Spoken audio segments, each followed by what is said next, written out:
Assalamualaikum warahmatullahi wabarakatuh.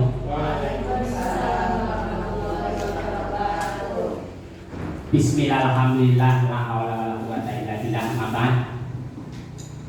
Yang saya hormati, yang berbahagia Bapak dan Ibu Guru SD Negeri Tarakan 02. Puji syukur dari Allah Subhanahu wa taala bahwasanya alhamdulillah pada pagi menjelang siang ini, tepatnya pada tanggal 11 Juni 2024 hari Selasa, kita dapat melaksanakan pertemuan dalam rangka diseminasi pemahaman dan pengalaman penerapan budaya positif di sekolah. Kegiatan ini merupakan rangkaian dari pelaksanaan program pendidikan guru penggerak angkatan 10 dari Kabupaten Brebes. Bapak dan Ibu guru yang saya hormati, sebelumnya saya mengucapkan terima kasih sekali atas kesediaan panjenengan semuanya dalam mengikuti kegiatan diseminasi ini. Semoga dari awal sampai akhir kegiatan diseminasi ini dapat berjalan dengan lancar tanpa halangan suatu apa. Ada beberapa agenda yang akan susunan acara yang akan kita laksanakan pada pagi hari ini. Yang pertama adalah pembukaan, kemudian yang kedua adalah penyampaian materi, yang ketiga adalah diskusi atau lain-lain, tanya jawab, kemudian selanjutnya adalah penutup. Marilah acara pada pagi hari ini kita buka dengan bacaan umum kita. Semoga kegiatan diseminasi ini dapat berjalan dengan lancar tanpa halangan suatu apa. Liridhoillah wa bi syafaati Rasulillah ala kulli niyatin sholihah. Al-Fatihah.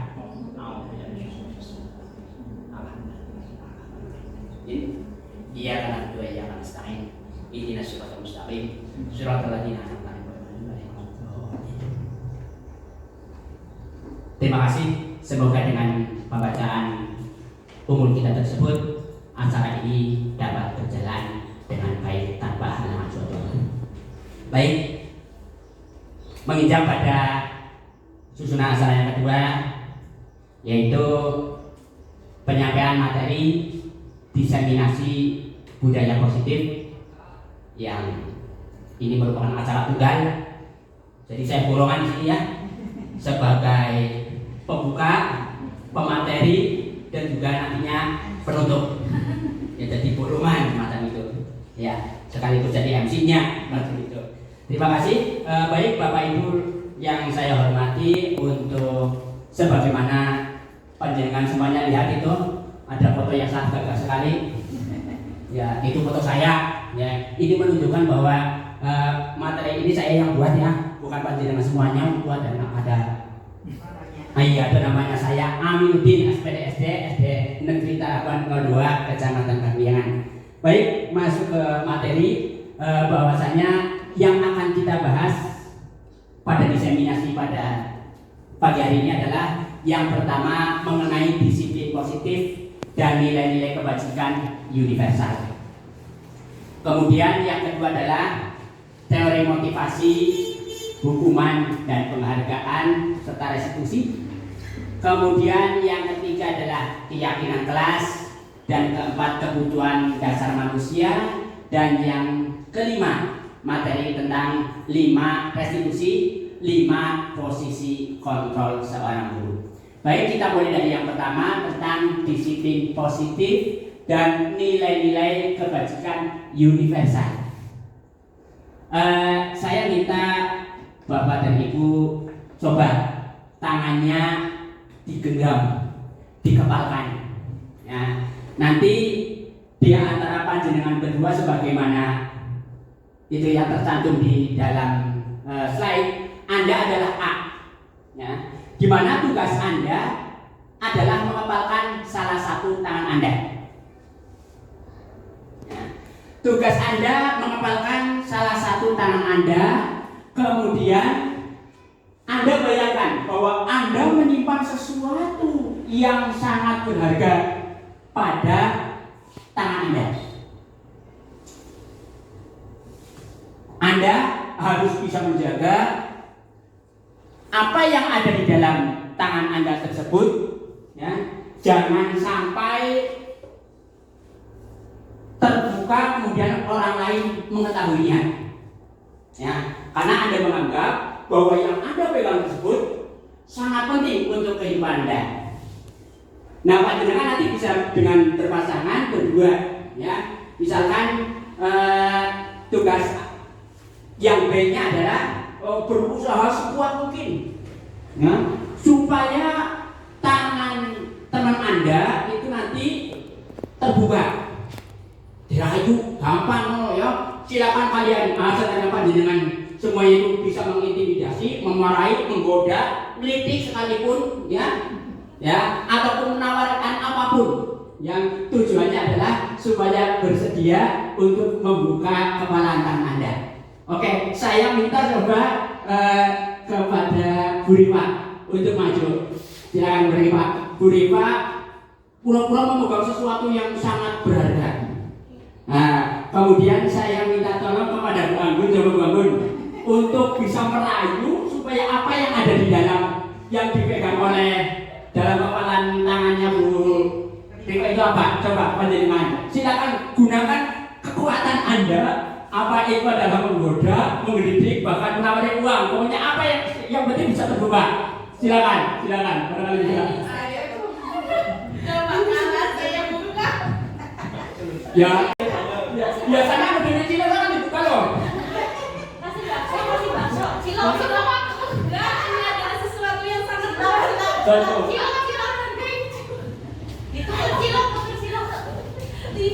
Tidak akan saya buka. Kenapa tidak dibuka? Karena ini sesuatu yang sangat berharga bagi saya. Nah, barangkali ada usaha lain supaya bisa membuka. Silakan dibuka. Coklat.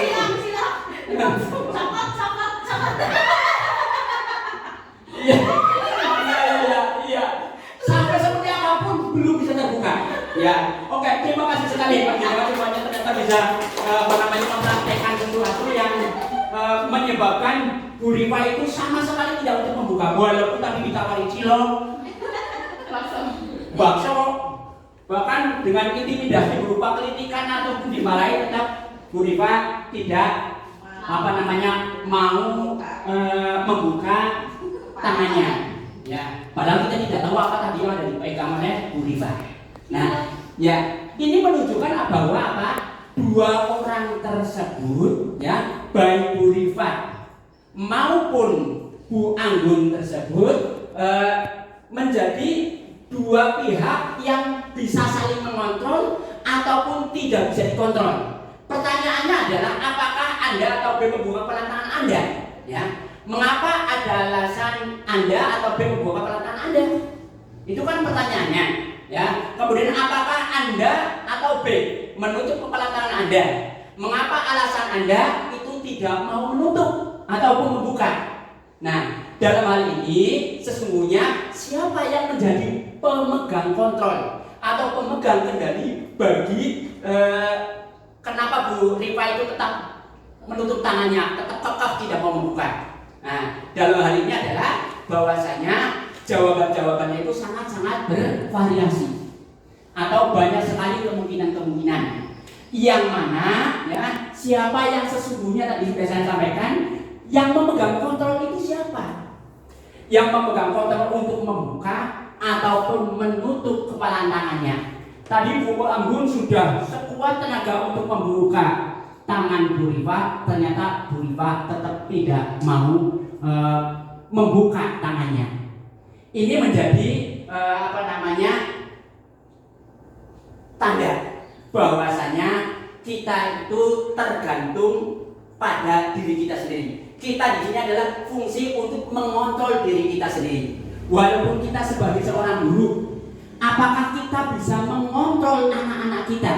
Apakah kita bisa mengontrol siswa-siswi kita? Ya, itu nanti akan sebagaimana dijelaskan oleh William Glasser dalam sebuah teorinya, yang mana di sini beliau menjelaskan tentang miskonsepsi makna kontrol. Apa sih miskonsepsi? Berarti miskonsepsi adalah konsep yang salah mengenai teori kontrol, yang mana guru itu membayangkan bahwa pada dasarnya kita dapat memaksa murid, ya, untuk berbuat sesuatu jikalau murid tersebut memilih untuk tidak melakukannya. Walaupun tampaknya guru sedang mengontrol perilaku murid, hal demikian terjadi karena murid sedang mengizinkan dirinya dikontrol. Tadi Bu Rifa itu tidak mau dikontrol, padahal Bu Anggun sudah berbuat sekuat mungkin supaya bisa mengontrol apa yang tadi dilakukan oleh Bu Rifa. Diibaratkan sebagai Bu Rifa itu adalah seorang murid, Bu Anggun sebagai guru. Ya, mungkin dalam anggapan kita, ya, saya bisa mengontrol murid. Ya, padahal ya sejatinya kita tidak bisa mengontrol sesuai dengan kehendak kita jikalau yang dikontrol itu tidak mengizinkan. Kenapa anak mau belajar ketika kita perintah untuk belajar? Ya, sebenarnya adalah bahwa siswa itu mau belajar sesuai dengan yang kita inginkan, karena berarti dia mengizinkan untuk dikontrol oleh kita sebagai seorang guru. Nah, itu adalah miskonsepsi tentang makna kontrol, bahwa ilusi bahwa kritik dan membuat orang merasa bersalah dapat menguatkan karakter. Ini juga salah.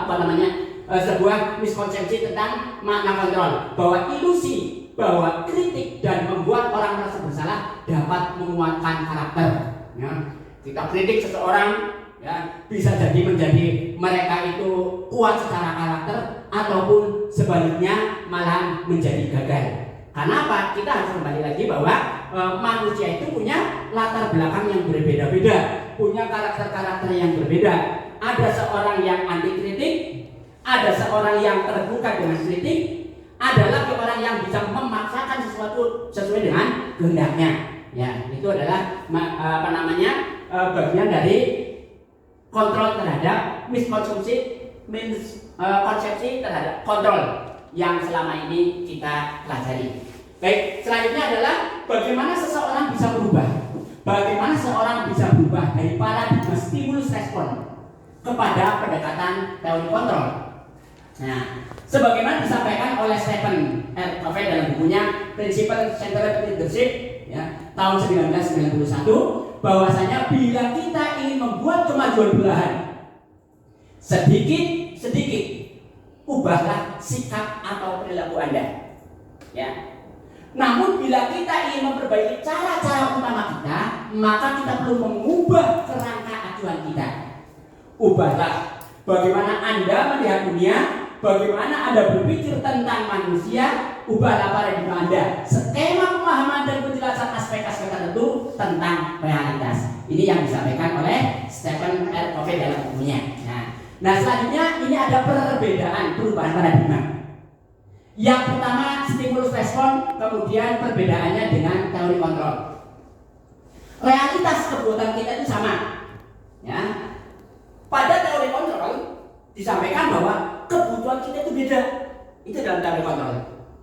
Kemudian kita mencoba, semua orang melihat hal yang sama. Padahal setiap orang itu memiliki gambaran yang berbeda. Ya, kita mencoba mengubah orang agar pandangan sama dengan kita. Oke, tentunya ini tidak akan bisa saya jelaskan satu persatu. Nanti panjenengan materi ini bisa saya kopikan kemudian saya share ke jenengan. Ya, yang intinya adalah bahwasanya ada perbedaan perubahan paradigma. Model berpikir menang kalah menjadi model berpikir menang-menang. Kalau kita bicara kemarin, ya, dengan ramenya masih suasana pemilu, ya, ada berpikir menang kalah, saya menang kemudian yang lain kalah. tetapi kalau pada teori kontrol maka adalah yang model berpikir yang dikembangkan adalah bagaimana menang-menang macam itu. Ya, guru dengan seorang anak ataupun ada dalam hal ini pembelajaran itu ada anak dengan anak yang sedang bermasalah. Ya, ada konflik di antara dua anak. Bagaimana kita bisa menjadikan bahwa sesuai dengan perubahan paradigma teori kontrol tersebut, di antara dua anak itu tidak ada yang merasa disalahkan ataupun merasa dibela. Yang ada semuanya adalah memperoleh kemenangan yang sama. Walaupun dua-duanya gelut, walaupun salah satunya salah, tetapi kita sebagai guru bagaimana bisa berubah supaya di antara mereka berdua tersebut, anak-anak yang berkonflik dengan temannya tersebut tidak merasa saling mengalahkan, tidak merasa kalah, tidak merasa menang. Yang ada adalah menang semuanya, sehingga dengan demikian ada stimulus dari pribadi anak tersebut untuk ke arah yang lebih baik.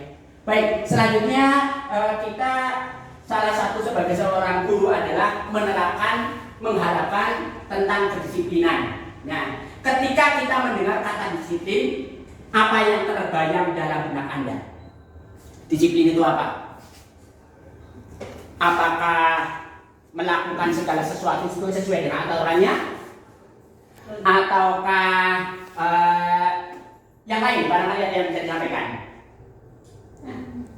Nah, ini adalah miskonsepsi tentang disiplin, yang mana kebanyakan orang akan menghubungkan kata disiplin dengan tata tertib, teratur, dan kepatuhan pada peraturan. Nah, kata disiplin juga sering dihubungkan dengan hukuman, padahal ini sungguh berbeda. Karena belajar tentang disiplin positif tidak harus dengan memberi hukuman, justru adalah salah satu alternatif terakhir, dan kalau perlu tidak digunakan sama sekali. Nah ini ya, dalam penerapan disiplin ini ya sebaiknya ya kita tidak menerapkan yang namanya hukuman. Yang namanya hukuman itu justru menjadi pilihan terakhir, ya, menjadi pilihan terakhir bagaimana dalam penerapan disiplin yang akan kita terapkan di sekolah kita ataupun di kelas kita. Baik, selanjutnya, nah ada lagi dalam budaya kita makna kata disiplin dimaknai menjadi sesuatu yang dilakukan seseorang pada orang lain untuk mendapatkan kepatuhan. Nah, kita cenderung menghubungkan kata disiplin dengan ketidaknyamanan. Nah, selanjutnya bagaimana? Sebagai seorang pendidik, tujuan kita adalah menciptakan anak-anak yang memiliki disiplin diri, sehingga mereka bisa berperilaku dengan mengacu pada nilai-nilai kebajikan universal dan memiliki motivasi intrinsik bukan ekstrinsik. Nih, nah di sini kita akan belajar apa sih yang dimaksud dengan motivasi intrinsik, apa sih yang dimaksud dengan motivasi ekstrinsik.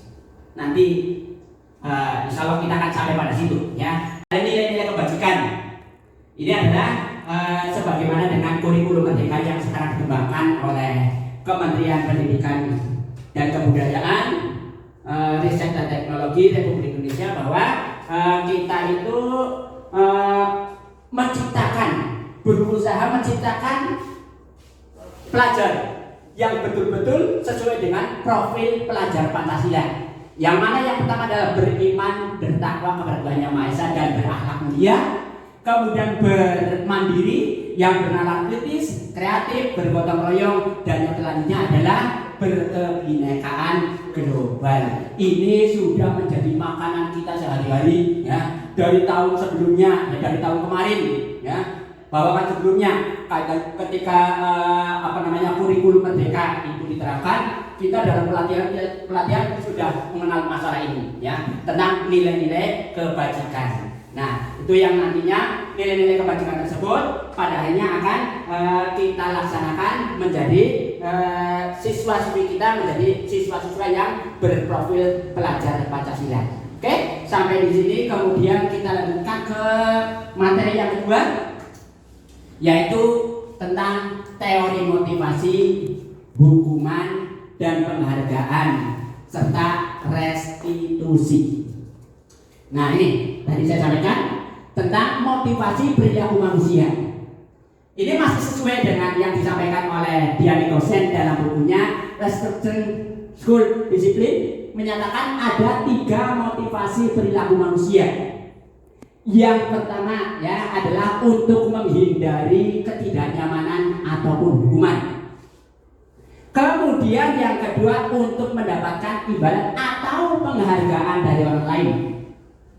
Selanjutnya adalah yang ketiga menjadi orang yang mereka inginkan dan menghargai diri sendiri dengan nilai-nilai yang mereka percaya. Ini dari 3 ini dibagi menjadi 2, ya, yang mana ini disebut sebagai ekstrinsik dan yang ini adalah intrinsik. Apa yang dimaksud dengan ekstrinsik? Ekstrinsik itu berarti memang tindakan-tindakan yang kita lakukan itu karena ada kontrol dari yang lain. Karena ada pengaruh-pengaruh dari luar tubuh kita. Contoh, misalkan, ya, yang pertama, contoh misalkan untuk menghindari ketidaknyamanan atau hukuman, panjenengan memberikan tugas kepada putra putri, siswa-siswa dengan semuanya. Ya, yang mana jenengan sebelumnya sudah sampaikan, misalkan anak itu tidak mengerjakan, maka suruh berdiri di kelas. Anak menjadi takut. Akhirnya mengerjakan, tapi mengerjakannya bukan apa? Karena apa? Untuk menghindari hukuman. Itu yang disebut sebagai ekstrinsik. Sebaliknya, saya akan belajar sangat giat supaya apa? Saya menjadi ranking 1. Itu apa namanya? Penghargaan. Berarti bukan berasal dari, tapi karena ada penghargaan dari orang lain, ya, supaya dipuji, supaya dialem, supaya dapat peringkat 1, supaya menang, itu berarti ekstrinsik. Ya, tuh, saya kontrol nung dematem Pak Guru keprimen, ya, nggak esuk-esuk, apa ya, nggak usah ngusir rumah, tidak kena mari Pak Guru atau Bu Guru, ya, itu masih ekstrinsik. Karena ada istilahnya itu kalau dalam agama itu anak pamrih, ya. Pamrihnya supaya tidak dihukum ataupun supaya mendapat pujian, itu namanya pamrih. Nah, itu yang namanya disebut sebagai motivasi ekstrinsik. Sebaliknya, misalkan gini, yang namanya kalau dalam agama itu namanya lillahi ta'ala, ya, itu berasal dari diri kita sendiri, ya. Yesus saya pasrahkan, ya, untuk menjadi orang yang mereka inginkan dan menghargai diri sendiri dengan nilai-nilai yang mereka percaya. Contoh, ya, yang paling mudah, saya akan belajar rajin. Dengan belajar lebih rajin, maka saya akan paham ataupun tahu yang disampaikan oleh Bu Guru ataupun Pak Guru. Itu motivasi intrinsik. Saya akan rajin sekolah di STM. Supaya apa? Saya bisa misalkan dari motor, dari mobil, mesin-mesin dan sebagainya, maka saya sekolah di STM. Itu karena keinginan dari diri sendiri, bukan dari orang tua. Oke, kalau kira pegawainya gampang, kalau sekolah ini STM baik.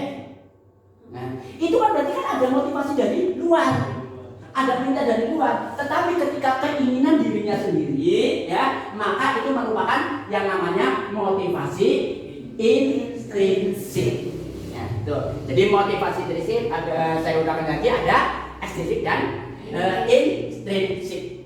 Kemudian selanjutnya, nah, nih, untuk menjadi orang yang mereka inginkan dan balik sendiri dengan nilai percaya. Nah, tujuan dari disiplin positif yang akan kita laksanakan di sekolah ini adalah menanamkan motivasi yang ketiga, yaitu apa? Yaitu menjadi orang yang mereka inginkan dan menghargai diri sendiri dengan nilai yang mereka percaya. Jadi, anak-anak itu berangkat gasik bukan karena takut dihukum sama guru, ya. Anak-anak itu mengerjakan PR bukan karena ingin nilainya bagus, ya, tetapi karena memang si anak-anak itu timbul perasaan dari dalam dirinya menjadi orang yang mereka inginkan dan menghargai diri sendiri dengan nilai-nilai yang mereka percayai, baik itu kejujuran, kemandirian, kemudian akhlak yang mulia dan sebagainya. Itu mereka yakininya, ya. bahwa ini adalah perbuatan yang baik, ini adalah perbuatan yang jelek, mereka dengan sendirinya otomatis akan timbul yang disebut sebagai nilai-nilai motivasi, nilai-nilai kedisiplinan tersebut dari sedini mungkin. Bagaimana kita membangkitkan supaya nilai-nilai kedisiplinan tersebut betul-betul tumbuh dari anak-anak kita sendiri. Selanjutnya, nah ada lagi tadi kaitannya dengan motivasi tersebut, ya, motivasi intrinsik dan ekstrinsik tersebut, maka kita sampai pada tentang hukuman, konsekuensi dan restitusi. Ya, jika anak disiplin, tidak disiplin, maka kita beri hukuman. Jika anak tidak kita mengerjakan PR, kita berikan hukuman. Nah, sebenarnya hukuman, restitusi, konsekuensi dan restitusi itu apa? Ya, ada perbedaan dasar pada ketiga konsep ini, pendekatan ini, yaitu kalau hukuman, ya, itu bersifat satu arah dari guru yang memberikan. Contoh misalkan Bu Ayu, kita si Vera orang akad, ya, orang tidak mengerjakan PR. Kemudian karena tidak mengerjakan PR 5 soal, ya, kemudian Bu Ayu memberikan hukuman suruh mengerjakan di kelas di depan 10 PR. 10 soal yang tadinya ketika 3 PR itu menjadi 10 PR. Dan itu sebelumnya sama sekali tidak ada kesepakatan. Itu namanya hukuman, ya. Bu Anggun lagi ada anak yang telat, kemudian kamu tidak boleh masuk, lari-lari dulu 5 kali, ya. Anak yang nurut saja untuk lari 5 kali mengelilingi lapangan ataupun halaman, ya. Itu adalah hukuman, sesuatu yang diberikan oleh guru dan bersifat satu arah tanpa melalui suatu kesepakatan atau pengarahan dari pihak guru. Pokoknya lari-lari saja. Gara-gara kamu telat, makanya aku lari. Nah, yang berikutnya berikan berupa fisik maupun psikis. Fisik itu berarti kekerasan fisik dan sebagainya, tangan digebuk, ataupun dijewer, ataupun diciwin, itu kan namanya hukuman yang berupa fisik. Ada lagi hukuman yang berupa psikis, ya, yang kaitannya dengan kejiwaan, bisa berupa verbal, ya, kekerasan verbal, ya, seperti yang kasus kemarin, ya, yang dialami oleh tetangga kita. Nah, itu adalah kasus-kasus yang kekerasan, hukuman-hukuman yang bersifat verbal. Ya. Selanjutnya itu adalah perbedaan hukuman jadi bersifat satu arah. Kemudian yang selanjutnya adalah konsekuensi. Kalau konsekuensi ini sudah terencana atau sudah menjadi kesepakatan karena guru itu mengajar di kelas, maka kesepakatan antara guru dengan siswa. Itu namanya kesepakatan, ya, sudah terencana atau disepakati, sudah dibahas dan disetujui oleh murid dan guru, ya. Ini intinya kalau konsekuensi itu ada kesepakatan antara guru dengan murid, ya. Ada lagi selanjutnya, ya, hal ini konsekuensi apa yang harus diterima, ya, misalkan anak tidak nyambung, maka itu disepakati oleh seluruh siswanya, ya, dan guru. Nah, maka harus bayar denda, itu kan konsekuensi, ya. Nah, jadi sudah ada kesepakatan sebelumnya. Nah, selanjutnya adalah restitusi. Nah, kalau restitusi itu adalah bukan untuk menebus kesalahan, namun untuk belajar dari kesalahan, memperbaiki hubungan, tawaran bukan paksaan, dan seterusnya. Nah, ini adalah perbedaan antara hukuman, konsekuensi, dan restitusi. Oke, sampai di sini mungkin ada pertanyaan, silakan disampaikan, pertanyakan, ya. Tidak ada? Oke. Kalau tidak ada, sekarang coba. Ini ada beberapa kasus, ya. Ini ada. Mari kita bersama-sama mencermati apakah ini adalah hukuman ataukah konsekuensi. Ya. Di sini guru itu menyuruh ke siswa untuk mencatat 100 kali di dalam buku kalimat, saya tidak akan terlambat lagi karena terlambat ke sekolah. Jadi anak disuruh menulis 100 kali kalimat saya tidak akan terlambat lagi sampai 100. Itu menurut Bapak Ibu guru kira-kira merupakan hukuman atau konsekuensi? Hukuman. Ada yang lain? Kenapa jangan sebagai hukuman?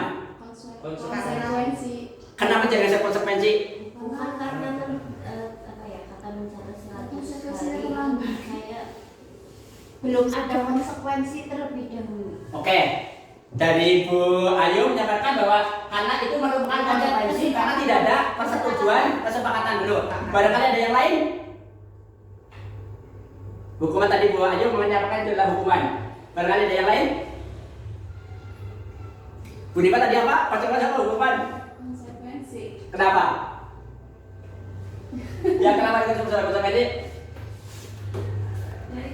Ya karena salah satu dari apa namanya terlambat, konsekuensinya terlambat gitu Pak. Ya harus menulis kalimat tersebut. Ya. Tapi kan sudah ada kesepakatan. Oh maaf. Kelalen orang terbaik. Apa namanya? Iya. Kenapa? Panjenengan menyampaikan bahwa itu adalah konsekuensi. Tadi ulangi lagi tolong. Konsekuensi, menurut saya konsekuensi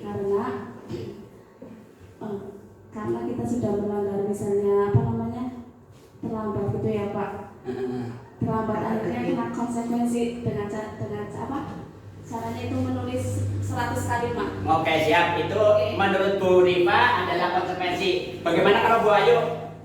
Tadi sampaikan coba kalau ada yang lain. Menurut saya itu termasuk hukuman karena di situ belum ada kesepakatan sebelumnya. Oke, ya. Menurut Bu Ayu adalah hukuman karena tidak ada kesepakatan sebelumnya. Barangkali yang lain menjawab, apakah itu hukuman atau konsekuensi? Oke? Pak. Oke, silakan Bu Ida. Silakan. Kalau menurut saya itu merupakan suatu hukuman. Oke. Karena di situ siswa itu menurut gurunya mungkin kalau siswa diberi hukuman untuk menulis 100 kali mungkin bagi guru itu merasa anaknya nanti jelek. Ya. Kalau konsekuensi nanti kan harus kesepakatan antara guru dan siswa. Oke, ya terima kasih semuanya. Ya, jadi ada 2 yang menjawab hukuman, ada 1 yang menjawab konsekuensi. Barangkali ada yang menambah lagi yang lain? Oke, tadi karena supaya ada efek jerak maka disebut sebagai hukuman. Baik, ya. Jadi dalam kasus ini saya tidak akan terlambat lagi. Anak itu suruh menjawab, anak itu suruh menulis itu.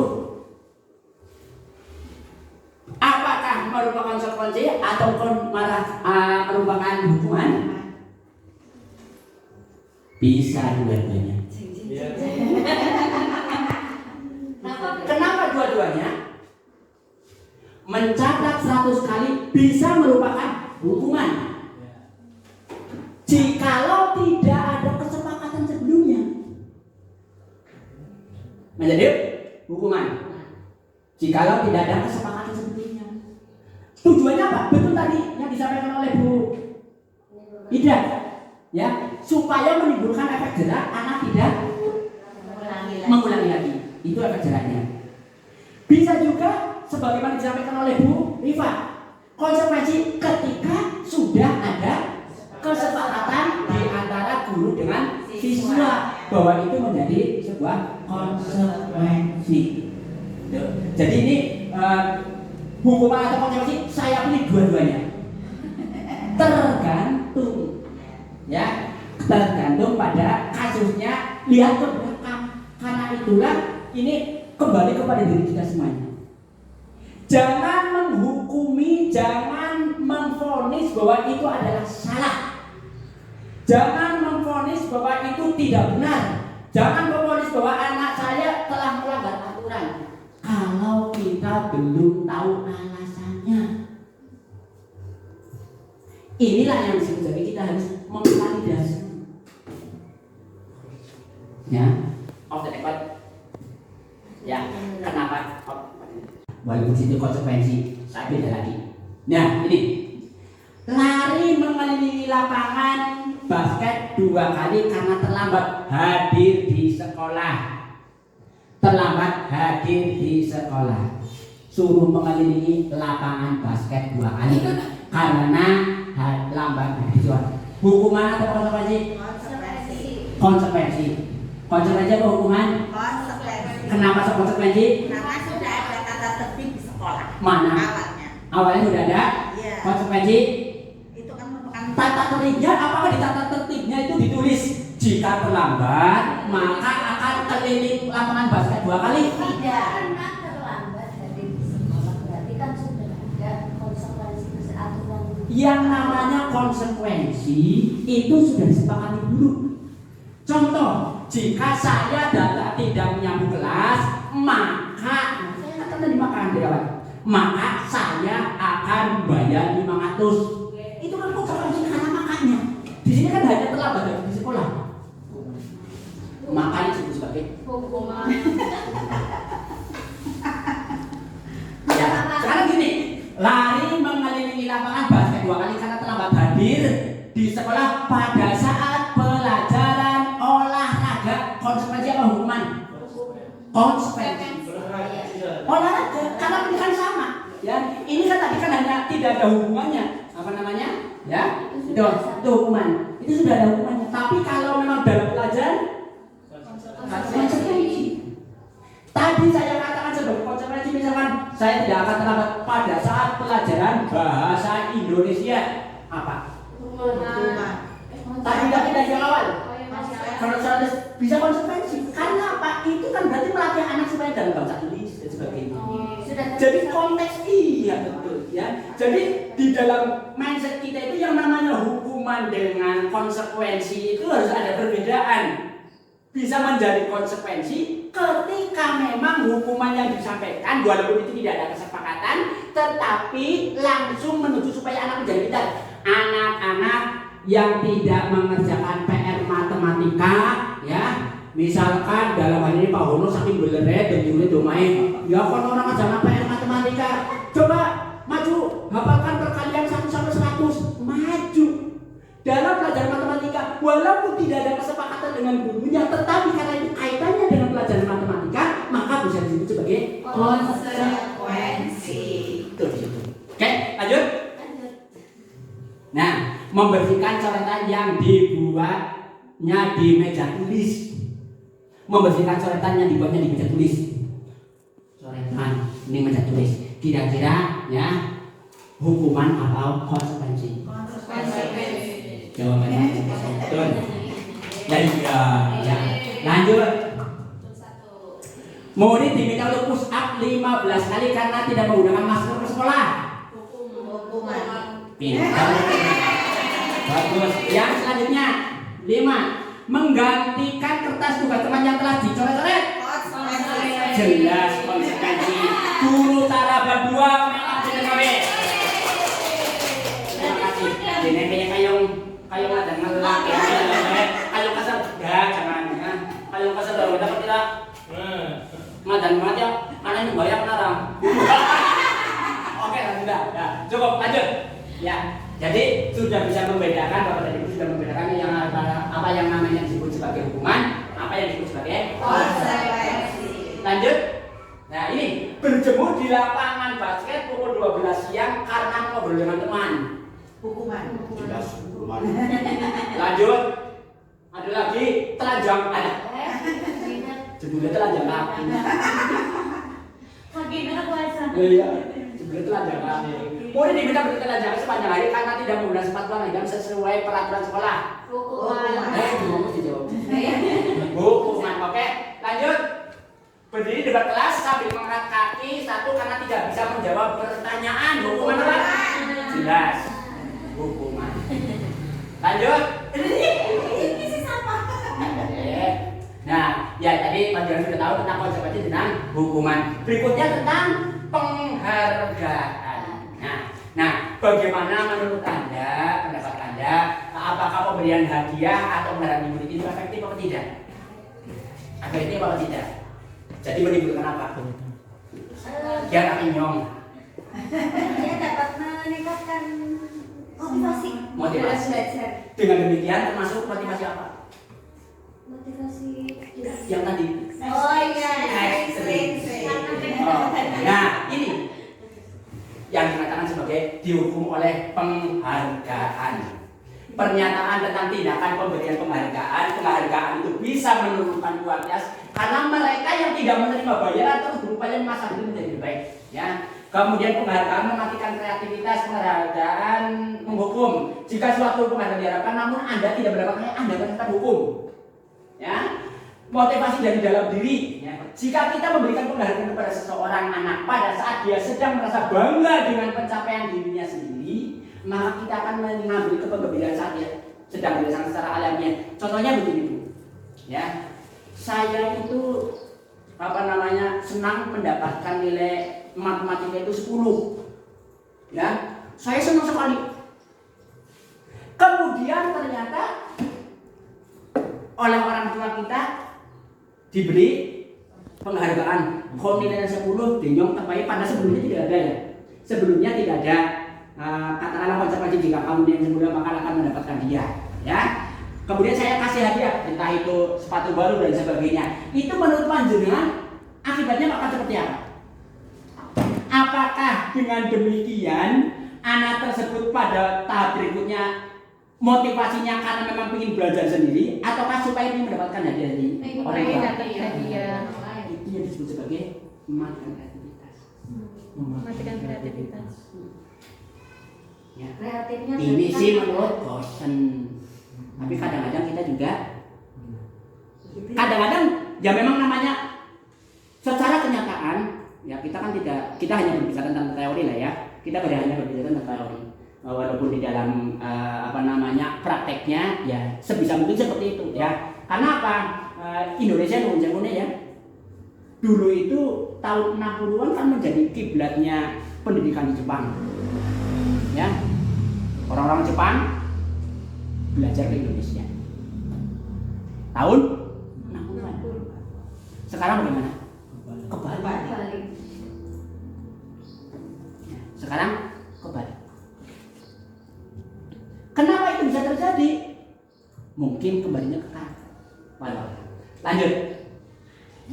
Nah, sekarang bagaimana tadi supaya motivasi yang timbul yang pada anak-anak itu timbul motivasi yang supaya tidak melanggar, supaya tetap disiplin, itu ada keyakinan kelas. Keyakinan kelas itu apa? Keyakinan kelas itu adalah keyakinan yang betul-betul sudah disepakati oleh anak-anak siswa menjadi berdasarkan dari hasil kesepakatan. Itu keyakinan kelas. Ya. Contoh, saya harus disiplin mengerjakan tugas. Karena saya yakin bahwa disiplin itu baik untuk kita. Saya harus jujur. Karena saya yakin bahwa jujur itu baik untuk kita. Saya harus ramah, saya harus sopan, saya harus menghormati orang tua, saya harus menghormati guru. Itu saya yakin bahwa itu adalah hal baik. Itu menjadi keyakinan kelas. Ini disebut sebagai keyakinan kelas yang kita sepakati. Kejujuran, kebinekaan, ya, menghormati orang lain, tidak membuli teman-teman yang lain, itu merupakan bagian dari keyakinan kelas. Bagaimana kita bisa membangun hal tersebut? Kita berikan kita rumuskan dengan anak-anak kita supaya keyakinan kelas itu, keyakinan mengapa tidak peraturan kelas saja, keyakinan kelas tersebut, ya, seseorang akan tergerak dan semangat untuk menjalankan keyakinan daripada hanya sekedar mengikuti serangkaian peraturan tertulis tanpa makna. Itu keyakinan kelas. Kenapa tidak peraturan? Nah ini penyusunannya bagaimana? Prosedur penyusunan keyakinan kelas adalah pernyataan keyakinan kelas senantiasa dibuat dalam bentuk kalimat positif.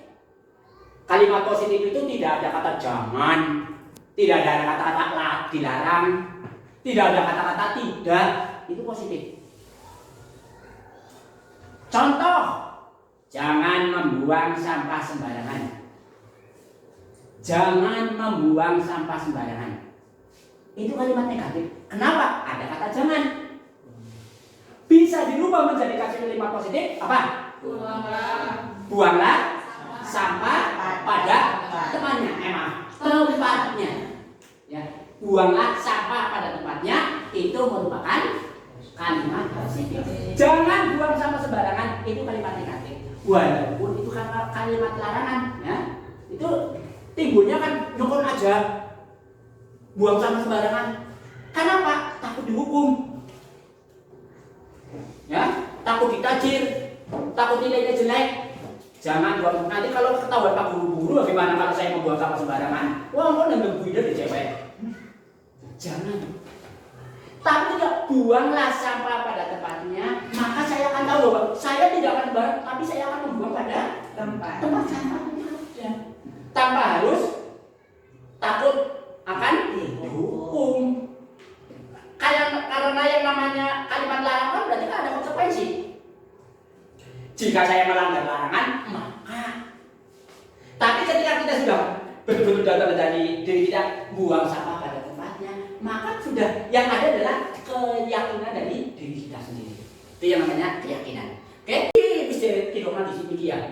Dilarang membuang sampah sembarangan. Contohnya adalah buanglah sampah pada tempatnya.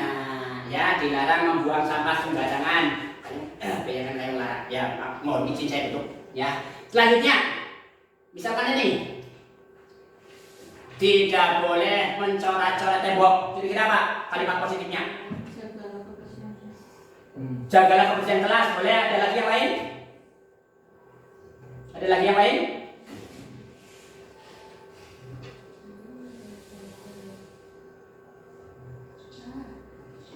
Tidak boleh mencoret-coret tembok. Contohnya adalah tadi betul, jagalah kebersihan tembok. Itu betul. Ya, menurut betul. Lanjut ya. Misalkan ataupun hiasilah tembok dengan karya seni. Contohnya ini. Ya, jangan coret-coret tembok. Silakan kalau mau ditempeli dengan wallpaper, silakan kalau ada duitnya. Kalau tidak ada duitnya ya dijual saja. Itu contoh kalimat positif. Ya, misalkan hiasilah tembokmu dengan dengan bunga-bunga. Ya, itu kan menghiasi. Tapi bukan mencoret-coret tembok. Nah, tuh, hiasi. Kemudian ada lagi, misalkan tidak boleh mengejek teman. Mengejek berarti itu kan membuli. Ya. Kaitannya kalau saya mengejek berarti bagaimana? Tidak. Kalau mengejek itu berarti bagaimana? Berarti sikap saya itu bagaimana kalau mengejek? Negatif, mengejek ya. Makanya yang posisinya itu bagaimana? Sayangilah teman, bagus. Atau ada lagi? Saling menghargai. Ya, sesama teman, saling menghargai sesama teman, saling menyayangi sesama teman, saling menghormati sesama teman. Itu adalah kalimat positif. Ya, tuh bagus. Ada lagi yang lain. Misalkan jangan ngobrol ketika pelajaran di kelas. Kira-kira apa?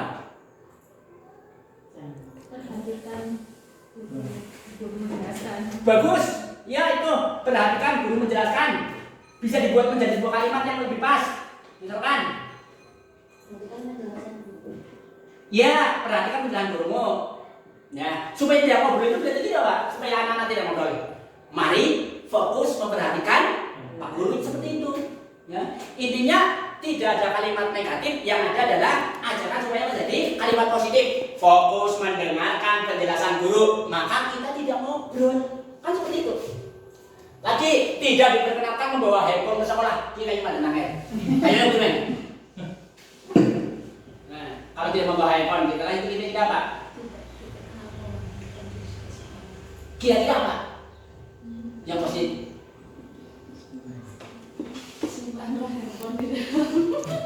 Simpanlah handphone. Di mana? Di rumah. Di rumah bisa, betul.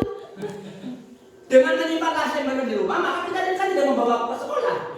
Jadi seperti itu. Ya. Sebaiknya apa namanya?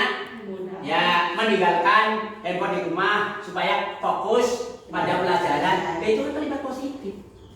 Intinya tidak ada larangan, tidak ada kata tidak ada. Yang ada kalimat-kalimat tersebut bisa menimbulkan aura positif bagi kita. Kita bisa lebih semangat lagi dalam mengikuti pembelajaran. Oke. Nah, kebutuhan dasar manusia banyak sekali ya. Di antaranya adalah penguasaan, kasih sayang, dan rasa diterima, bertahan hidup, kesenangan dan kebebasan. Ini adalah kebutuhan dasar manusia. Lebih penjelasannya nanti saya bagikan saja seperti itu ya.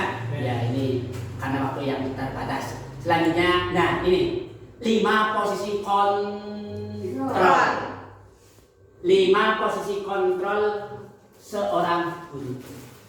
Nah, ini ada sebuah video ya yang berisi tentang posisi kontrol seorang guru. Mari kita saksikan bersama-sama. Oke. Ya. Yang pertama adalah posisi penghukum. Ya. Seorang murid. Speakernya mana?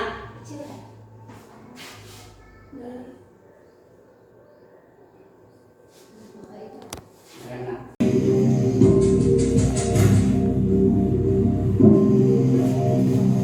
Naren, sini kamu. Selamat pagi, Bu. Selalu terlambat. Kamu deh, pasti terlambat. Maaf, Bu. Saya Apa? Apa coba? Alasan kamu apa lagi?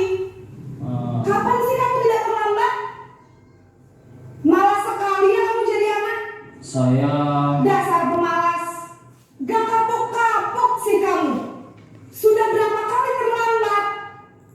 Sana, kamu keliling lapangan basket 2 kali. kenapa saya harus ke lapangan basket, Bu? Kenapa? Kamu melawan ibu? Berani-beraninya jawab. Sudah terlambat, masih berani jawab pula. Sekarang, keliling lapangan basket 5 kali sekalian. Biar kapok. Cepat. Pergi sana ke lapangan basket.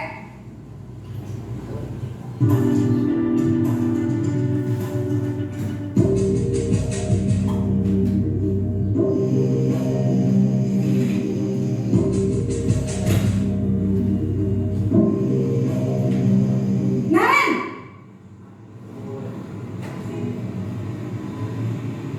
Selamat pagi, Bu. Naren, kamu kenapa terlambat lagi, nak? Ya Tuhan, Naren, kamu senang ya bikin ibu susah ya? Kalau kamu terlambat lagi, nanti ibu yang ditegur bapak kepala sekolah, nak. Disangka ibu tidak bisa membina kamu. Duh, gimana ini? Maaf, Bu. Duh Gusti Naren, kamu suka ya kalau ibu ditegur bapak kepala sekolah? Terus, sekarang ibu harus tulis apa ini di buku absen? Ini kamu sudah sering terlambat loh. Ibu harus apa coba? Maaf, Bu. Maaf sekali. Ya sudah, lain kali jangan bikin ibu susah lagi ya nak ya. Ibu tidak akan kuat lagi kalau kamu begini terus. Bisa jantungan kalau ibu ditegur bapak kepala sekolah. Sana cepat kelas. Maaf ya, Bu. Maaf sekali.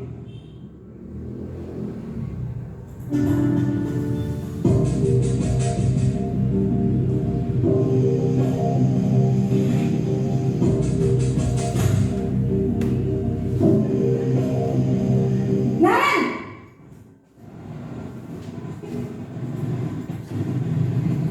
Selamat pagi, Bu. Wah, sudah jam berapa ini nak?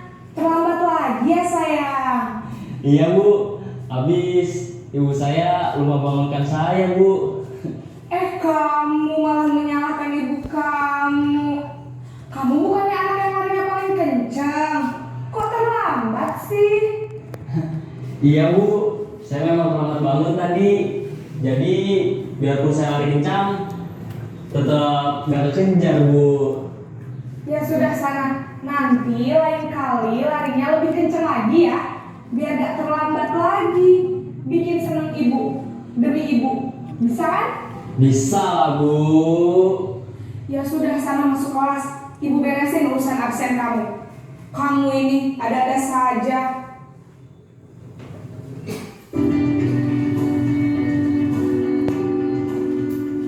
posisi pemantau.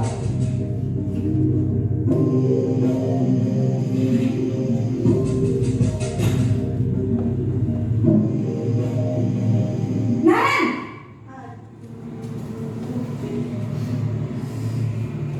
Selamat pagi Bu. Naren, apa peraturan sekolah kita tentang jam berapa kita harus masuk sekolah, nak? Kita harus di sekolah jam 7 Bu. Iya betul, sekarang sudah jam 7.20. Naren sudah tahu konsekuensinya jika terlambat hadir. Paham Bu, saya harus tinggal kelas pas jam istirahat selama 20 menit. Iya benar, konsekuensinya demikian. Jadi nanti jam 9.30 pas istirahat, kamu harus tinggal di kelas, kerjakan tugas tambahan untuk ketertinggalan kamu, ya? Baik Bu.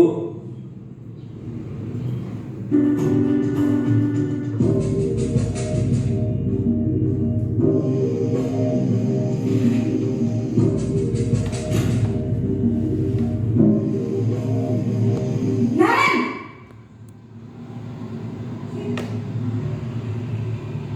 Selamat pagi Bu. Selamat pagi Naren. Maaf Bu, saya terlambat. Iya, sekolah masuknya jam 7, sekarang sudah jam 7.20. Jadi sekarang bagaimana nih Naren? Maaf Bu, saya lupa setel alarm saya semalam.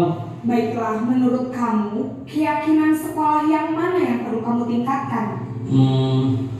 Menghargai diri sendiri dan orang lain mungkin ya Bu. Setuju. Jadi, apakah Naren meyakini prinsip saling menghormati tersebut? Iya Bu, saya meyakininya. Apakah Naren bersedia memperbaiki masalah keterlambatan ini? Bersedia Bu. Bagaimana kamu akan memperbaiki masalah keterlambatan ini? Saya akan coba untuk tidak lupa menyetel alarm saya Bu. Baik, kalau Naren lupa menyetel alarm di rumah, ada orang yang kira-kira bisa bantu mengingatkan tidak? Ada Bu, kakak saya, Kak Emma. Ada lagi selain Kak Emma? Selain Kak Emma, ada ibu saya. Baik, jadi yang mengingatkan Naren adalah Kak Emma dan ibu kamu ya? Kira-kira akan mulai setel alarm kapan nih Naren? Setelah pulang sekolah, akan segera saya lakukan. Baik, jadi Naren akan setel alarm untuk bangun besok pagi dan akan diingatkan oleh kakak dan ibunda Naren ya. Ada lagi yang mungkin perlu dilakukan Naren agar tidak terlambat bangun lagi? Tidak ada Bu. Baik Naren, terima kasih untuk kerjasama kamu. Sekarang kamu perlu kembali ke kelas untuk belajar. Baik Bu, terima kasih.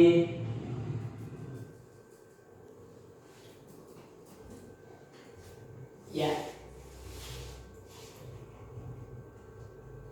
Ini adalah contoh video ya yang itu menggambarkan tentang 5 posisi kontrol seorang guru. Yang mana yang pertama tadi dijelaskan posisi kontrol guru sebagai penghukum. Ya. Posisi kontrol guru sebagai penghukum. Ya.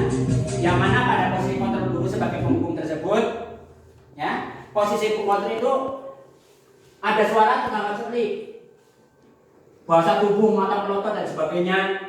Itu seorang penghukum itu seperti apa sih? Ya. Orang yang memberikan si anaknya menjadi rasa bersalah. Ya. Hukum, melotot, jari menunjuk ujung, menghadik. Ya. Terlambat lagi, pasti terlambat lagi. Sudah terlambat. Kapan bisa tempat aku? Itu dengan suara yang sangat keras. Ya. Nah, itu bisa menghasilkan apa? Kemungkinan murid marah.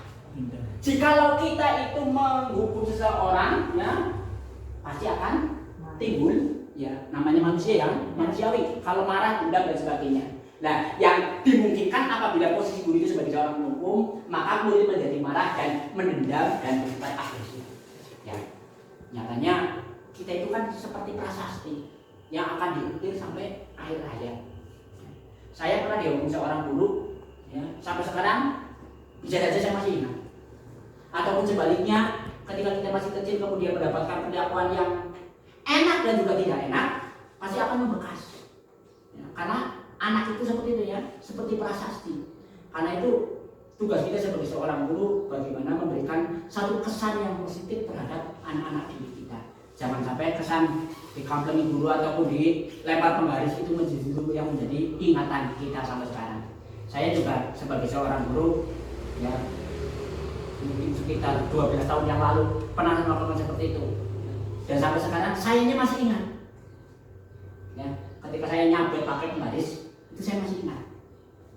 Dan saya yakin murid saya juga masih ingat. Itulah membahayakannya seperti itu. Makanya ketika tindakan kita kurang berkenan pada anak-anak didik kita, sampai suatu saat akan berkenan. Saya juga pernah, padahal kan 12 tahun yang lalu, jadi sekarang sudah 30 tahunan yang lalu, ya. Ketika saya masih SD, berarti 36 tahun atau 35 tahun yang lalu, saya masih ingat ketika saya mendapatkan laporan dari seorang guru. Ya walaupun itu adalah sesuatu yang konyol, bukan sesuatu yang yang mengasihkan ataupun tidak. Ya, itu ada cerita. Ya.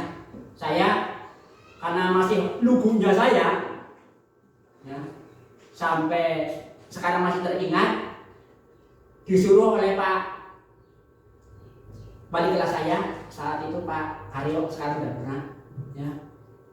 Pak, Min, kamu ke kantor ketemu Pak Salam, ambilkan staples. Saya ke kantor, lari, karena diperintah oleh Pak Guru kan senang lah ya, lari.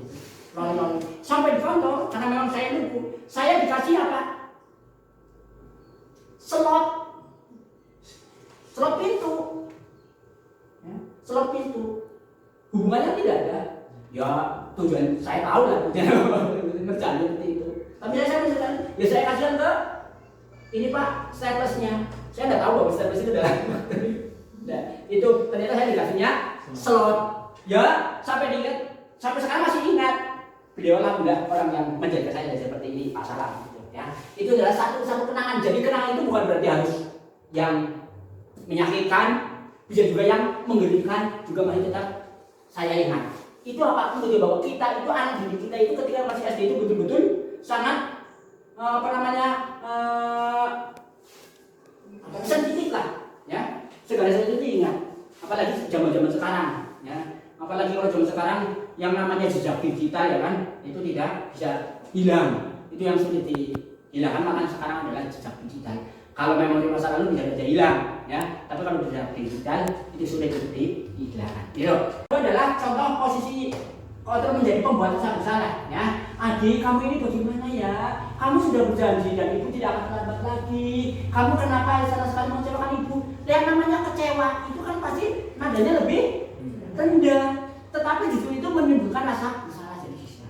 Ya, itu menimbulkan rasa bersalah. Ya. Kemudian, ya, hasilnya bagaimana? Murid akan merasa bersalah, ya, bersalah dan mengecewakan ibu dan bapak gurunya.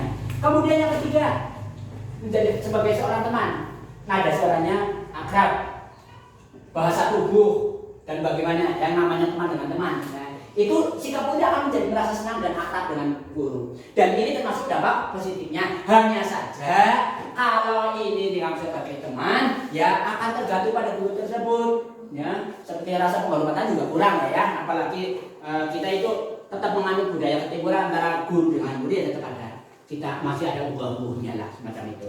Kemudian lagi adalah posisi kontrol, ya. Ini nada suaranya datar, bahasa tubuhnya juga formal. Sebagai seorang pengontrol, seorang mando, ya seperti itulah ya istilahnya. Ya, adik, tahu kamu jam berapa kita mulai? Tahu Pak? Kamu terlambat 15 menit, ya. Maka kamu harus mengerti konsekuensi yang harus dilakukan dan seterusnya. Nah, ini murid memahami konsekuensi yang harus dijalankan karena telah melanggar salah satu peraturan sekolah. Nah, guru tidak menunjukkan emosi, ya, tidak menunjukkan emosi yang berlebihan, menjadi marah dan membuat merasa bersalah. Ya. Kemudian, nah, ini adalah posisi yang kelima, inilah yang harus dimiliki oleh seorang guru. Ya, jadi seorang manajer yang mana guru itu harus benar-benar tulus, tidak perlu marah ketika kita itu menghadapi siswa, ya, tidak perlu meninggikan suara, apalagi sampai menunjuk-nunjuk kamu gini. Nah, itu, ya. Karena itu adalah bisa mengakibatkan hal-hal yang tidak baik secara psikologis terhadap diri anak. Ya. Tapi bagaimana kita menjadi seorang manajer yang tidak hanya fokus pada perbaikan muridnya, tapi kita harus tahu bagaimana cara mengelolanya. Bagaimana kita itu bisa mengetahui kenapa anak ini terlambat. Kenapa anak ini tidak mengerjakan soal? Kenapa anak ini dalam pelajaran selalu tertinggal? Bagaimana kita bisa mengelola itu? Ya, itu adalah sebagai seorang manajer. Guru harus bisa menjadi seorang manajer.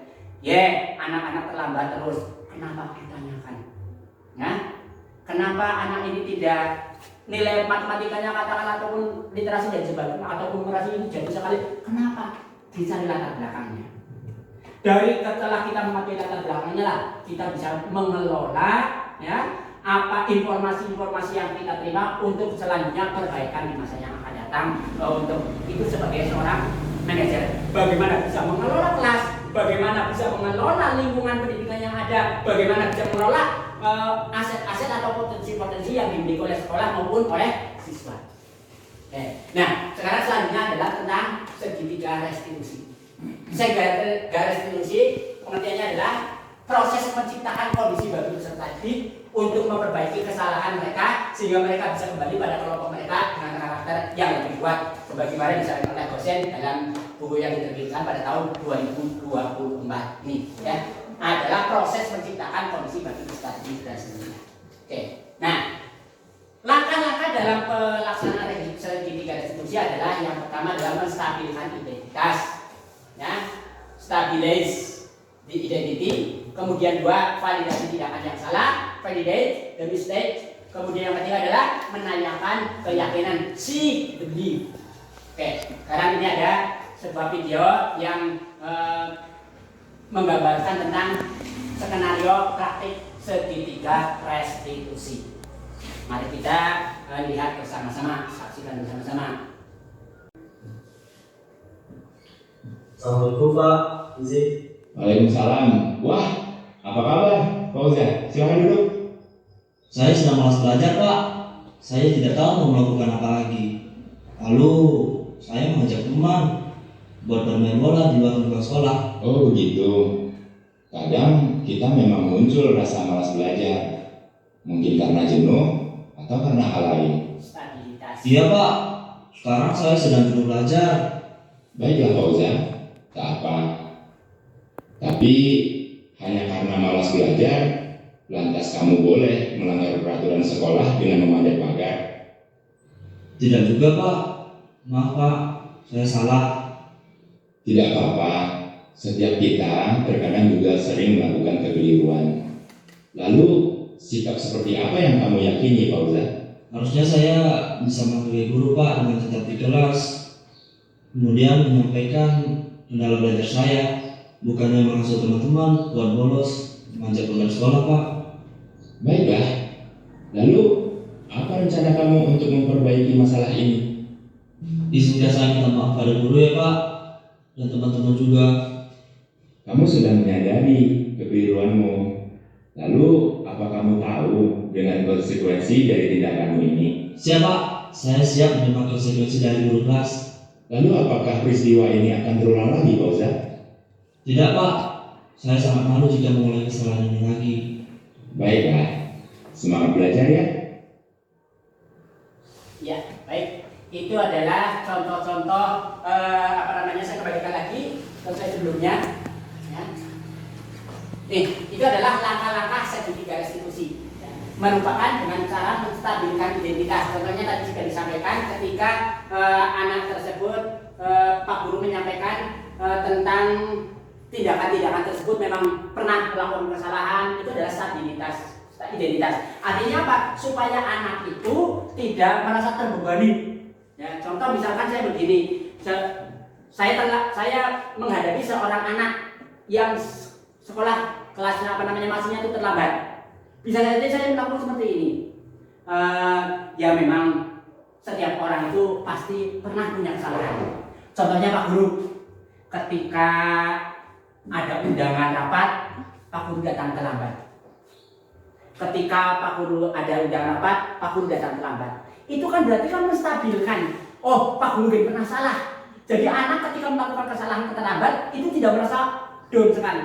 Tapi itu adalah usaha untuk menstabilkan identitas. Ya. Tetapi saya kedepannya berusaha lebih baik lagi. Nah, itu. Kemudian validasi tindakan salah tadi. Tindakan-tindakan saya itu yang salah, kemudian dilanjutkan dengan meyakinkan bahwa tindakan saya yang terlambat itu adalah salah. Ya, maka saya harus bisa memberikan pengertian kepada murid kita. Kamu itu terlambat. Terlambat itu menurut kamu baik apa tidak? Tidak. Makanya supaya tidak terlambat bagaimana? Tadi ada yang disampaikan pada video yang pertama, ya. ketika seseorang menjadi manajer, ya, saya akan pasang alarm. Saya tidak akan nonton TV terlalu larut malam. Itu merupakan keyakinan kelas yang disampaikan kepada anak bahwa dengan berangkat lebih kasih, kemudian langkah-langkah yang diteruskan seperti apa, ya, yang positif itu akan menjadikan satu anak-anak itu betul-betul bahwa merasa saya dihargai oleh seorang gurunya, bukan hanya harus ketika melakukan kesalahan itu harus dihukum, ketika melakukan kesalahan harus dijewer dan sebagainya, ya. Itu makanya diperlukan dengan salah satunya adalah dengan langkah-langkah segitiga restitusi. Oke, itu saja yang bisa saya sampaikan pada siang hari ini. Semoga bermanfaat. Barangkali kita masuk ke sesi tanya jawab. Barangkali ada yang disampaikan, yang ditanyakan, monggo dari yang tadi sudah saya sampaikan, yang bisa saya jawab ya ini saya jawab. Kalau yang tidak saya jawab ya nanti saya jawab. Jawabannya saya tunda. Terima kasih. Monggo, barangkali ada yang mau menanyakan. Silakan, monggo. Ya, silakan, Bu.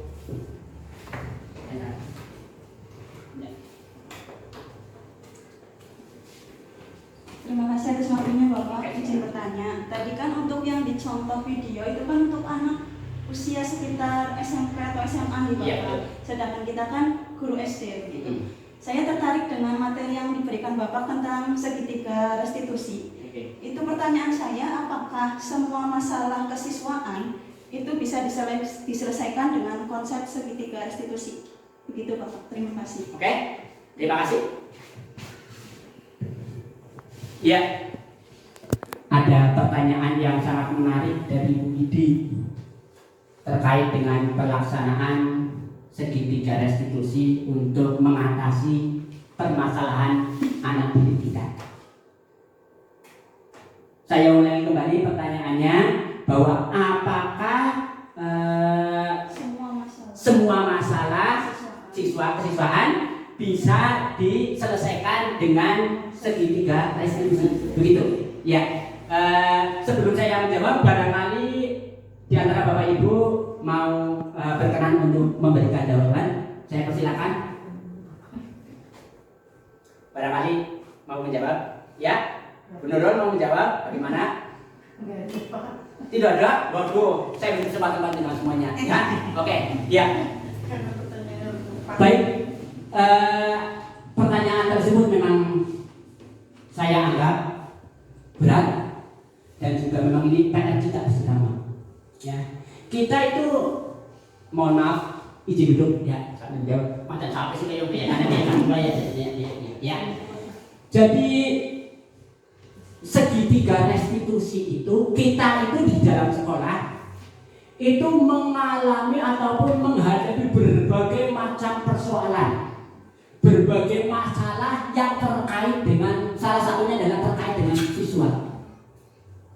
Ya, yang mana di dalam permasalahan yang kita hadapi itu kita ada kategori berat, ada juga kategori ringan, ataupun kategori sedang agamanya seperti itu. Nah, semua permasalahan ini ya tidak bisa langsung harus dilaksanakan dengan salah satu cara. Ya.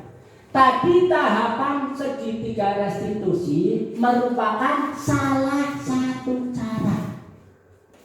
Saya ulangi kembali bahwa segitiga restitusi adalah merupakan salah satu cara atau salah satu pendekatan yang digunakan oleh pendidik untuk mengatasi masalah perilaku siswa di sekolah. Harus kita sadari bersama bahwasanya masalah yang dihadapi oleh siswa itu banyak sekali dan itu tidak bisa diselesaikan dengan salah satu cara saja, tetapi harus dilaksanakan dengan berbagai tindakan secara holistik atau secara menyeluruh. Ya. Saya ulangi kembali, masalah murid salah satunya dengan cara ini, salah satunya dengan cara segitiga restitusi. Apabila cara ini digagal, karena apa? Masing-masing siswa kan punya masalah yang berbeda. Apabila sudah kaitannya dengan masalah psikis, saya akui, saya bukan psikolog, kan seperti itu. Ketika masalahnya dengan fisik, saya juga bukan fisiolog. Nah, sehingga dengan demikian, memang hanya ada masalah-masalah tertentu saja yang bisa dilaksanakan ataupun dikerjakan dengan segitiga restitusi. Karena setiap cara pasti punya kelebihan maupun kekurangan. Kelebihan dari segitiga restitusi diantaranya adalah dengan menggunakan pendekatan positif. Artinya apa? Bahwa memberikan untuk mengatasi masalah itu dengan memberikan solusi, bukan pada hukuman. Itu nilai positifnya. Kemudian yang kedua adalah peningkatan kesadaran diri. Jadi kita betul-betul menggali kesadaran siswa, ya. Kita menggali nilai-nilai positif yang ada pada siswa supaya sadar dengan keadaan yang ada, sadar dengan potensi yang ada, sadar dengan kesalahan yang telah dilakukan sehingga ada usaha untuk memperbaiki. Kemudian selanjutnya adalah pengembangan tanggung jawab. Bagaimana dengan kesadaran-kesadaran yang telah tadi disampaikan oleh siswa tersebut, yang telah diperoleh oleh siswa tersebut, menimbulkan rasa tanggung jawab. Ya, anak menjadi lebih bertanggung jawab supaya saya tidak terlambat. Bagaimana? Supaya saya tidak terlalu mengerjakan tugas-tugas guru. Caranya bagaimana? Nah, di situ kita timbulkan rasa tanggung jawab. Ini adalah ukuran anak-anak yang dalam hal ini punya normal, katakan semacam itu. Ya, tetapi kalau sudah di luar itu, di luar keterbatasan kemampuan kita, ya harus berkolaborasi dengan yang lain, dengan psikiater, dengan psikolog dan sebagainya, kan seperti itu, ataupun dengan ahli hukum, ataupun dengan dalam hal ini misalkan kalau yang sudah keterlaluan sekali, misalkan konsemen, ya, ketika sudah berkaitannya dengan hukum, kan kita tidak bisa mengatasi sendiri. Ketika ada anak yang bermasalah dengan hukum, maaf ya, ketika ada dalam hal ini bukan terdakwa, ya kalau untuk anak kan istilahnya, ketika ada anak yang bermasalah dengan hukum, ya, maka kan bukan wewenang kita untuk mengatasinya. Dengan demikian nanti kan ada APH yang mengatasi, aparat penegak hukum. Kalau kita hanya yang permasalahan yang ringan, yang kaitannya dengan perilaku yang ringan ataupun yang bisa diselesaikan oleh seorang guru dengan seorang siswa. Intinya saya mau sampaikan lagi bahwasanya segitiga restitusi tidak menyelesaikan semua masalah, tetapi merupakan salah satu cara atau pendekatan untuk mengatasi masalah. Kemudian tadi positifnya, kemudian negatifnya keterbatasannya. Tadi nilai positif dari segitiga restitusi ada keterbatasannya, di samping kelebihan juga ada keterbatasan. Yang pertama, untuk masalah yang kompleks, tadi saya singgung, ya, itu seperti bullying dan yang parah, ya, itu bukan ranah dalam hal segitiga restitusi ini. Tapi harus ada campur tangan dari pihak-pihak yang lain, ya, memerlukan intervensi yang berlebih dari pihak yang lain. Kemudian keterlibatan pihak lain, ya, biasanya beberapa masalah itu memerlukan keterlibatan orang lain, konselor ataupun tadi saya sampaikan psikiater dan sebagainya, psikolog dan sebagainya, ya, itu memerlukan biasanya untuk anak-anak yang memang punya kebutuhan khusus, ya. Kemudian kesiapan siswa, tidak semua siswa siap dengan pelaksanaan yang segitiga restitusi ini. Berarti latar belakang siswanya. Untuk anak-anak yang normal dalam hal ini, yang biasa kenakalan anak-anak lah, ya, bisa diatasi dengan segitiga restitusi. Tetapi ketika masalahnya lebih kompleks, maka diatasi dengan cara yang lain, ya. Bisa dipahami ya Bu, ya? Oke, ya. Jadi saya ulangi kembali, kesimpulannya adalah bahwa semua masalah apakah bisa diselesaikan dengan tahapan segitiga restitusi? Ya, tidak bisa. Karena Pak, segitiga restitusi merupakan salah satu cara, otomatis ada cara-cara yang lain. Terima kasih. Oke. Selanjutnya barangkali ada yang tanya lagi? Monggo. Tidak ada? Oh, Bu Ida, silakan tanya Bu Ida. Ayo. Aja buat apa Bu Ida? Mas Ibu, saya mau bertanya. Sebelumnya tadi sudah saya lihat untuk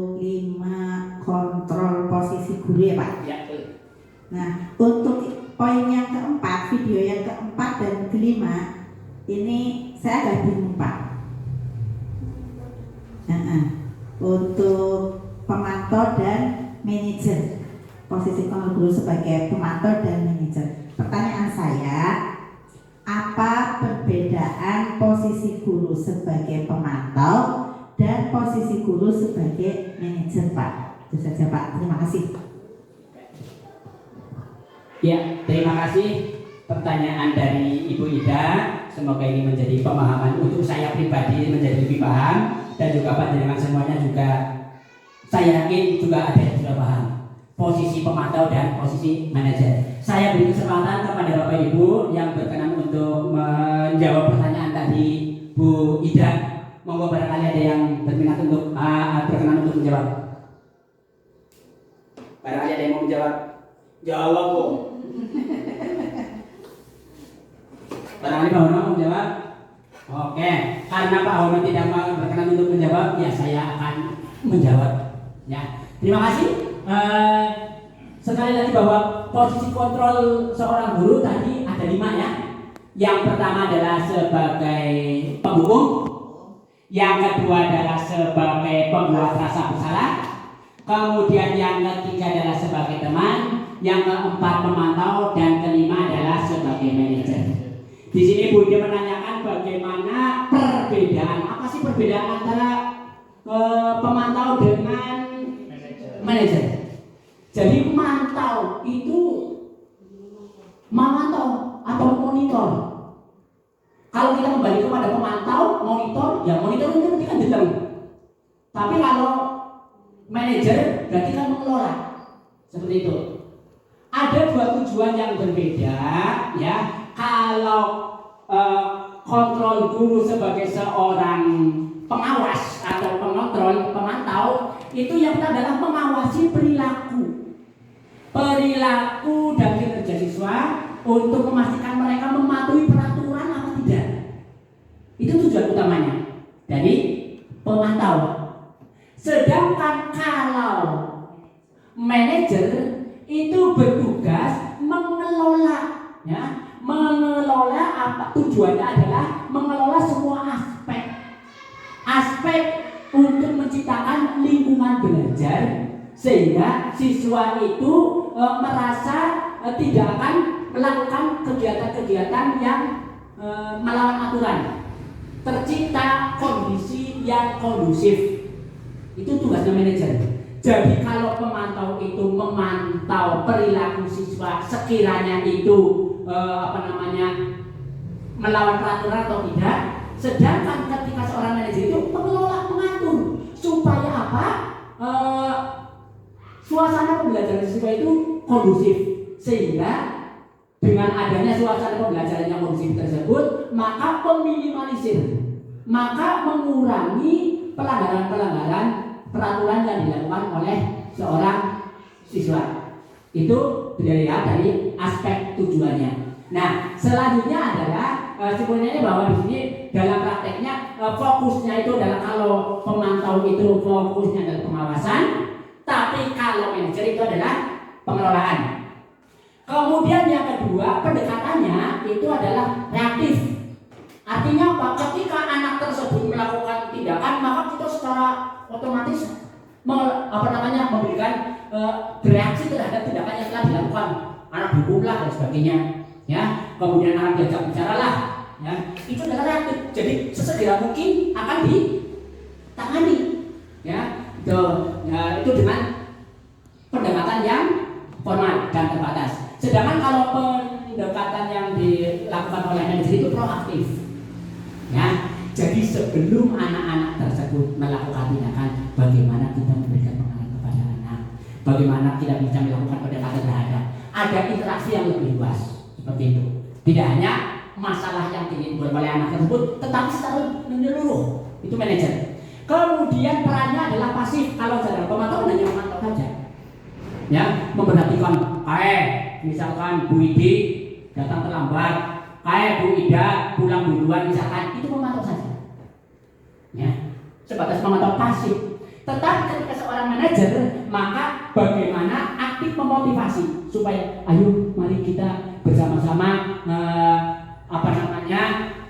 melaksanakan aktivitas kita dengan sebaik mungkin. Itu kita aktif memotivasi. Yuk, bagaimana kita kinerjanya itu lebih bagus seperti apa lagi? Ya, mengarahkan dan memotivasi. Itu yang namanya sebagai seorang manajer. Jadi perbedaannya itu di situ. Kalau pengawas ya hanya pemantau hanya mengatur saja, tapi kalau manajer bagaimana menciptakan suatu kondisi yang pembelajaran yang kondusif. Itu saja yang bisa saya jawab. Barangkali tidak ada pertanyaan lagi, apa? Sudah tidak ada pertanyaan lagi? Ada pertanyaan lagi? Sudah cukup? Oke, terima kasih banyak teman-teman, sehingga alhamdulillah kegiatan diseminasi ini dapat terlaksana dengan baik. Terima kasih teman-teman. Pak Rizky, sudah sampai pada penghujung acara. Kita tutup bersama-sama dengan bacaan hamdalah bersama-sama. Namun sebelum ini saya mohon maaf yang sebesar-besarnya jika saya menyampaikan materi pada siang hari ini kurang berkenan atau banyak kekurangan, saya mohon maaf yang sebesar-besarnya. Mari kita tutup acara ini dengan bacaan hamdalah bersama-sama. Alhamdulillahirabbil alamin. Wallahul muwaffiq ila aqwamit thoriq. Wassalamualaikum warahmatullahi wabarakatuh.